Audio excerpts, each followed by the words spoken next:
Yeah, question?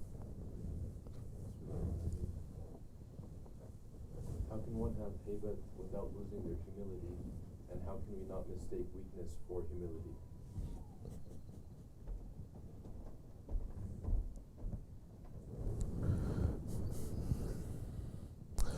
You must have a guide to show you that. These kinds of things, we cannot talk theory. You'll misunderstand.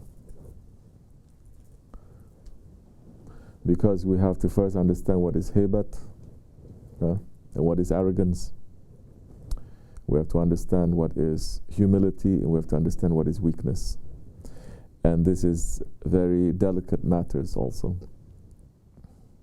To give you one example,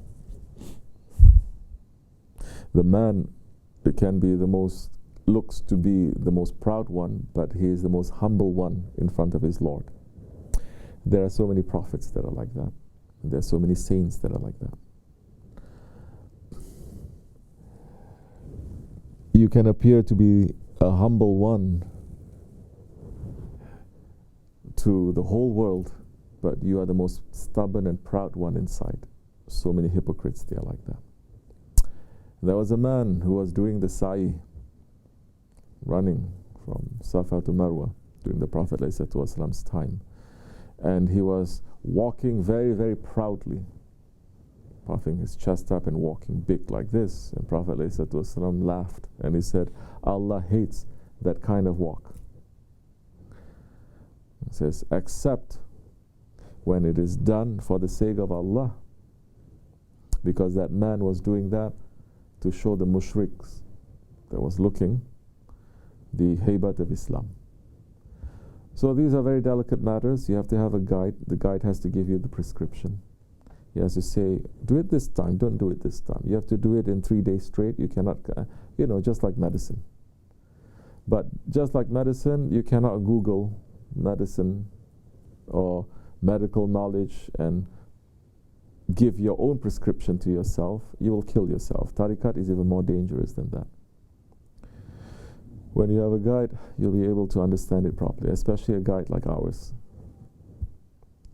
Because, especially in these days, it is very easy to play humble.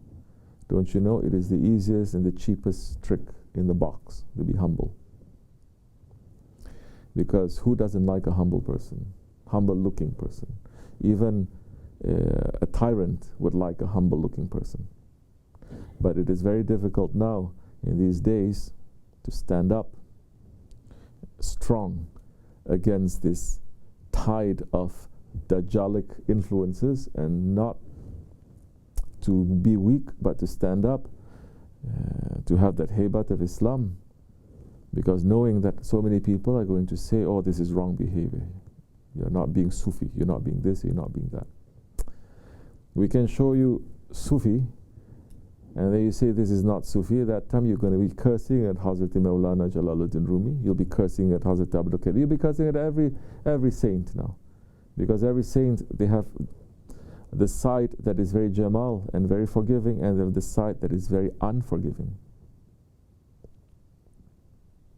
And it is depending on the sickness of that person, of the group, of the ummah, and what is needed. This, it takes some time for a person to understand. And it doesn't mean that it is for you also. A Shaykh can have heybet, but it doesn't mean that all his murids now, they're going to imitate him. It's not like that. Tariqat is not easy. You have to have high intelligence and very big patience to understand. Inshallah, may Allah grant us more intelligence and patience. Inshallah, the one who asked the question, one day when you come, we will speak more. You will see, you will understand. May Allah open your way, inshallah. Assalamu alaikum wa rahmatullah. Al-Fatiha.